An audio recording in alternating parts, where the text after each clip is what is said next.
ಜೈಶಂಕರ್ಗೆ America ಕಾರ್ಯದರ್ಶಿ phone call ಮಾಡಿದ್ದಾರೆ. ಜೈಶಂಕರ್ ಅವರ ಜೊತೆಗೆ ಮಾರ್ಕೋ ರೂಬಿಯೋ ಮಾತುಕತೆ. ಭಾರತಕ್ಕೆ ಸಂಪೂರ್ಣ ಬೆಂಬಲವನ್ನ ಅಮೆರಿಕ ಘೋಷಿಸಿದೆ. ಎಲ್ಲಾ ರೀತಿಯ ಬೆಂಬಲವನ್ನ ನೀಡುವುದಾಗಿ ರೂಬಿಯೋ ಅವರು ಭಾರತಕ್ಕೆ ಭರವಸೆಯನ್ನ ನೀಡಿದ್ದಾರೆ. ವಿದೇಶಾಂಗ ಸಚಿವ ಜೈಶಂಕರ್ ಅವರಿಗೆ ಭರವಸೆ ಸಿಕ್ಕಿದೆ ರೂಬಿಯೋ ಅವರಿಂದ. ಜೈಶಂಕರ್ ಅವರಿಗೆ ಅಮೆರಿಕ ಕಾರ್ಯದರ್ಶಿ ಫೋನ್ ಕಾಲ್ ಅನ್ನ ಮಾಡಿ, ನಿಮ್ಗೆ ನಮ್ಮ ಸಂಪೂರ್ಣ ಬೆಂಬಲ ಯಾವಾಗಲೂ ಕೂಡ ಇರುತ್ತೆ, ಯಾವುದೇ ಪರಿಸ್ಥಿತಿ ಇರಲಿ ನಿಮ್ಮ ಬೆನ್ನಿಗೆ ನಾವು ಸದಾ ನಿಂತಿರ್ತೀವಿ ಅಂತ ಹೇಳಿ ಭರವಸೆಯನ್ನ ಕೊಟ್ಟಿದ್ದಾರೆ.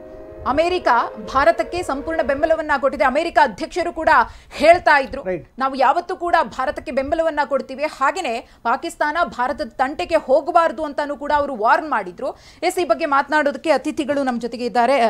ಗಿರೀಶ್ ಲಿಂಗಣ್ಣ ಅವರು ತಾವು ಮಾಹಿತಿಯನ್ನ ಕೊಡ್ತಾ ಇದ್ರಿ ಆಗ್ಲೇ ಪಸ್ರೂ ರಡಾರ್ ಬಗ್ಗೆ. ಸರ್, ಈಗ 3 ವಾಯುನೆಲೆ, ಪ್ರಮುಖವಾಗಿ ನೂರ್ ಖಾನ್ ಇರಬಹುದು, ಮುರೀದ್ ಇರಬಹುದು ಮತ್ತು ರಫೀಕಿ ಇರಬಹುದು, ಈ 3 ವಾಯುನೆಲೆಗಳನ್ನ ಭಾರತ ಧ್ವಂಸ ಮಾಡಿದೆ.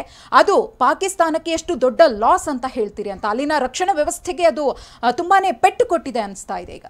ಹೌದು, ಅವರು 3 ವಾಯುನೆಲೆಗಳು ಅವರು ಏನು ಟಾರ್ಗೆಟ್ ಮಾಡಿದಾರಲ್ಲ, ದೀಸ್ ಆರ್ ವೆರಿ ಇಂಪಾರ್ಟೆಂಟ್ ವಾಯುನೆಲೆಗಳು. ಫಸ್ಟ್ ಬಂದು ರಫೀಕಿ ಅಂತ ತಗೊಂಡ್ರೆ ಅಲ್ಲಿ JF-17 ಮತ್ತು F-7 ಏರ್ಕ್ರಾಫ್ಟ್ಗಳು ನಿಲ್ಲಿಸೋ ಅಂಥ ಜಾಗ. So JF-17 is one of the main hard core aircraft.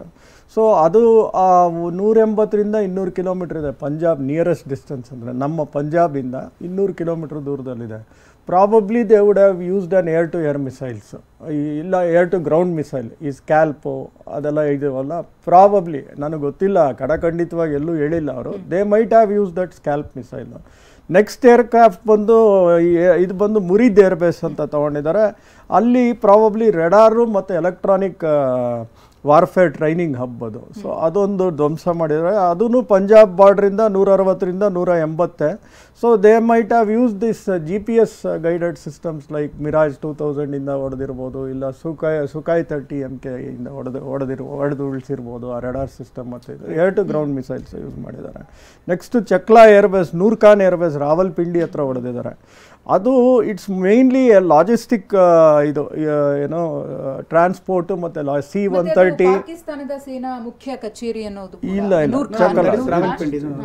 ಚಕಲಾಲ್ airbase ಬಂದು ಇಟ್ ಈಸ್ ಮೇನ್ಲಿ VIP, ಅದು VIP ಮೂವ್ಮೆಂಟ್ಸ್ಗೆ ಮತ್ತು ಈ ಟ್ರಾನ್ಸ್ಪೋರ್ಟ್ ಮೂವ್ಮೆಂಟ್ಸ್ಗೆ ಯೂಸ್ ಇರ್ಬೋದು. ಪ್ರಾಬಬ್ಲಿ ಅಲ್ಲೂ ಸ್ಕ್ಯಾಲ್ಪೇ ಯೂಸ್ ಮಾಡಿರ್ಬೋದು ಅನ್ಸುತ್ತೆ. ಸರ್, ವೆರಿ ಇಂಪಾರ್ಟೆಂಟ್ ಒಂದು ಡೆವಲಪ್ಮೆಂಟ್ ಆಗ್ತಾ ಇದೆ ಸರ್. ಈಗಲೇ ಬ್ರೇಕಿಂಗ್ ಬರ್ತಾ ಇರೋ ನೋಡ್ತಾ ಇದ್ರೆ, Rubio is speaking to both, like ಪಾಕಿಸ್ತಾನದವ್ರಿಗೂ ಮಾತಾಡ್ತಿದ್ದಾರೆ, ಇಂಡಿಯಾದವ್ರಿಗೂ ಕೂಡ ಮಾತನಾಡ್ತಿದ್ದಾರೆ.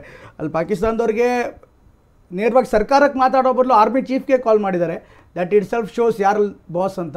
ಅಟ್ ದ ಸೇಮ್ ಟೈಮ್ ಈಗ ವಿದೇಶಾಂಗ ಇಲಾಖೆ ಸಚಿವರಿಗೂ ಕೂಡ ಮಾತನಾಡಿದ್ದಾರೆ ಭಾರತದಲ್ಲಿ. What America is doing sir, Jio politics ಬಗ್ಗೆ ಮಾತನಾಡಿದ್ರೆ ಏನು ಮಾಡ್ತಾ ಇದೆ? ಪ್ರಾಬಬ್ಲಿ ನಮ್ಮ ಇಂಡಿಯಾದವರು ಕೆಲವು ಸೂಚನೆಗಳು ಕೊಟ್ಟಿರ್ತಾರೆ, ಈ ಡಿ-ಎಸ್ಕಲೇಟ್ ಆಗದೆ ಇರೋಂಗೆ ಇವ್ರು ಏನು ಮಾಡಿದ್ರೆ ನಾವು ಸುಮ್ಮನಿರ್ತೀವಿ ಅಂತ. Probably he might be trying to convey the same to him. Is it like a mediation? Just like a mediation. ಅವ್ರ ಕಡೆ ಇಲ್ಲದೆ ಇರ್ಬೋದು. May be he might tell, see look, you very well simply be quiet, or ಇಷ್ಟು ಜನ surrender ಮಾಡು, ಇಲ್ಲ ನೀನೇ ಕೆಳಗಿಳಿ.